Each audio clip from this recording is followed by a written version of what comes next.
अभिवादन स्वीकार कीजिए ब्रजेश मिश्रा का और आप देखना शुरू कर चुके हैं द डिबेट। बहनों भाइयों, बिना संघ के बीजेपी का काम चलता भी नहीं, लेकिन संघ का साथ उसे सार्वजनिक रूप से मानना भी नहीं है। लेकिन बात जब संगठन और सरकार में फंस जाती है, बीच बचाव के लिए संघ को ही बुलाना पड़ता है। पिछले 2 दिनों से संघ के सबसे बड़े पदाधिकारियों में से एक और बीजेपी के प्रभारी अरुण कुमार लखनऊ में रहे हैं। संगठन और सरकार के बीच के जो मतभेद रहे हैं उसमें समन्वय बैठक करके गए हैं। क्या वाकई में बीजेपी को संघ का साथ इतनी शिद्दत से चाहिए था जैसा कि उन्होंने चुनाव में कहा था? और इस समन्वय बैठक के क्या मायने हैं और क्या अब जो मतभेद हैं अब वो खत्म है संगठन सरकार में और अब बीजेपी नए सिरे से अपोजिशन से लड़ने को क्या तैयार है? आज चर्चा इसी विषय पर। बहनों भाइयों, उत्तर प्रदेश की राजनीति बहुत ही कॉम्प्लिकेटेड है। मैं चुनाव के वक्त भी लोगों से कहता था कि जब आप ये समझते हैं कि आप उत्तर प्रदेश को पूरी तरह समझ चुके हैं, उत्तर प्रदेश के मतदाताओं का, नागरिकों का व्यवहार, वोटिंग पैटर्न और वोटिंग बिहेवियर दोनों का जब आप सम्यक एनालिसिस करते हैं तो कई बार लोगों को गलतफहमी होती है कि वो यूपी को बहुत जानते हैं। लेकिन यूपी का मतदाता बहनों भाइयों बहुत समझदार है और वो कई बार आपको ऐसे मोड़ पर झटका देता है जब आपको उसका बिल्कुल एहसास नहीं होता है।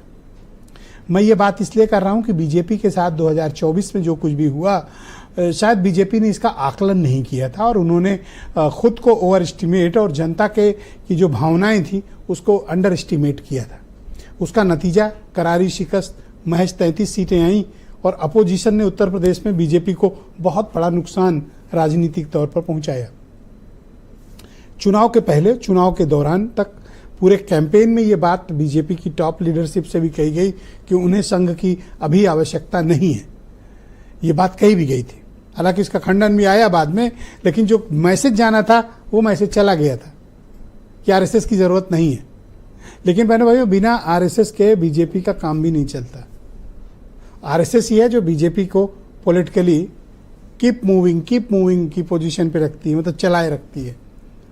मैं ये बात इसलिए कर रहा हूं क्योंकि संगठन और सरकार के बीच का जो उत्तर प्रदेश में तालमेल है वो सबको सामने दिख रहा था कि वो बड़ी खराब स्थिति में। सार्वजनिक झगड़े शुरू हो गए थे।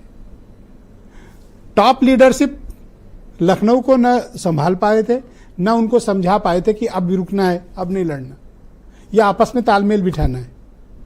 वो तालमेल शायद दिल्ली नहीं बिठा पाया, इसलिए अरुण कुमार बुलाए गए, ऐसा मानना है मीडिया के एक वर्ग का। अरुण कुमार राष्ट्रीय स्वयंसेवक संघ की टॉप 5 लीडरशिप का हिस्सा है और वो आरएसएस की तरफ से बीजेपी के मामलों के प्रभारी हैं। यानी बीजेपी का जो भी पॉलिटिकल अफेयर्स है आरएसएस के में कम्युनिकेशन का, वो वन लाइन का है। वो कम्युनिकेशन लाइन है अरुण कुमार।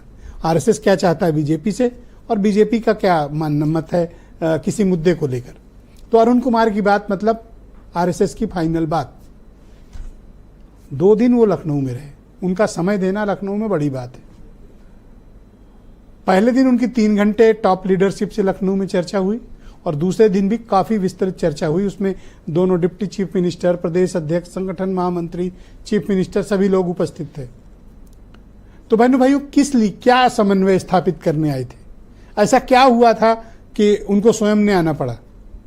कोई तो बात रही होगी। तो अगर आरएसएस के लोगों से बात करें तो कहते हैं अरे साहब ये तो रूटीन मीटिंग थी, ये तो सामान्य प्रक्रिया है और महीनों पहले मीटिंग इस तरह की तय हो जाती हैं। आप मीडिया वाले इसमें पता नहीं क्यों मसाला खोजते हैं, ऐसी कोई बात नहीं है। विचारों का आदान प्रदान, बहन भाइयों, जो दिखता है दरअसल वो होता नहीं है और जो हो रहा होता है उसकी किसी को भनक नहीं होती। तो कुछ तो बहुत कुछ चल रहा था बीजेपी के भीतर जो दिल्ली भी कंट्रोल नहीं कर पा रहा था। तो मीडिया का ऐसा मत है एक वर्ग का कि वही ठीक करने अरुण कुमार आए थे। नाउ नेक्स्ट क्वेश्चन, क्या जिस लिए आए थे वो काम हो गया? किस लिए आए थे? किनके बीच समन्वय स्थापित करना था और क्या संदेश देना था? तो इस बात को में थोड़ा सा पीछे चलिए, 4 दिन बस, ज्यादा नहीं। रविवार को यूपी के डिप्टी चीफ मिनिस्टर, जिनकी मुख्यमंत्री के साथ तल्खी पिछले 7.5 वर्षों से चल रही है, केशव प्रसाद मौर्य, संडे को वो जबरदस्त बयान देते हैं कि Yogi ji is the best chief minister, बेहतरीन मुख्यमंत्री हैं और बहुत तरक्की कर रहा है यूपी उनके नेतृत्व में। हैरान हो गए लोग। अच्छा, सोचा गया कि चलो हो सकता है झटके में कह गए हो, लेकिन कल लखनऊ में बीजेपी के संगठन के मंच से कल्याण सिंह के पर आयोजित कार्यक्रम में उन्होंने फिर सार्वजनिक रूप से योगी जी की तारीफ की। कहा अटल जी के पद चिन्हों पर दिल्ली और कल्याण सिंह के पद चिन्हों पर यूपी सरकार चल रही। यानी कि अरुण कुमार की बैठक के पहले केशव प्रसाद मौर्य के स्टेटमेंट चेंज हो गए। एक ये बदलाव दिखा। तो ये होता है समन्वय का और टॉप लीडरशिप के एंट्री का असर। संगठन की तरफ से यह है कि सरकार से उनको पॉजिटिव रिस्पांस नहीं मिलता है, तालमेल अच्छा नहीं है, इज्जत नहीं है, सुनवाई नहीं होती है, ऐसा तमाम अधिसंघ कार्यकर्ताओं का, पदाधिकारियों का मानना है। तो क्या ये संदेश लेकर अरुण कुमार आए थे और उन्होंने क्या मुख्यमंत्री को इसके लिए कन्विंस किया कि अब ज्यादा तालमेल की आवश्यकता है? और अब बीजेपी को क्या संघ की वाकई में एक्टिवली इतनी जरूरत है? जिस पार्टी ने कह दिया था कि अब आवश्यकता नहीं है, दरअसल उनके बिना इनका काम नहीं चलता। तो कुछ स्टेटमेंट, फिर आज की चर्चा। संघ हमारा पैतृक संगठन है और वो लोग हमारा मार्गदर्शन करते हैं, इसमें कोई दो राय नहीं है। उनका आशीर्वाद, उनका मार्गदर्शन हम पार्टी के कार्यकर्ताओं को मिलता है और पार्टी के कार्यकर्ता उनके मार्गदर्शन और उनके आशीर्वाद को लेकर के जनता के बीच में जाते हैं। इसका ये मतलब है कि समन्वय अब पार्लियामेंट चुनाव के हारने के बाद जो परिणाम आए हैं उसको लेकर के समन्वय बनाने का प्रयास किया जा रहा है। वो बैठक करें, बहुत अच्छी बात है, बैठक में अपना समय लगाएं। कांग्रेस पार्टी और इंडिया गठबंधन हम जनता के बीच में है।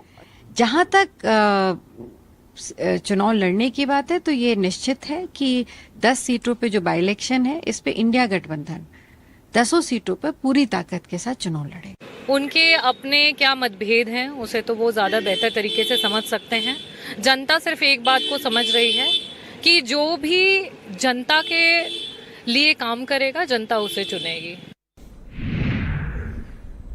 तो बहनों भाइयों, आज की इस परिचर्चा को आगे बढ़ाएंगे। डॉक्टर शैलेंद्र शर्मा अटल जी मेरे साथ मौजूद हैं, राष्ट्रीय स्वयंसेवक संघ से के विचारक हैं।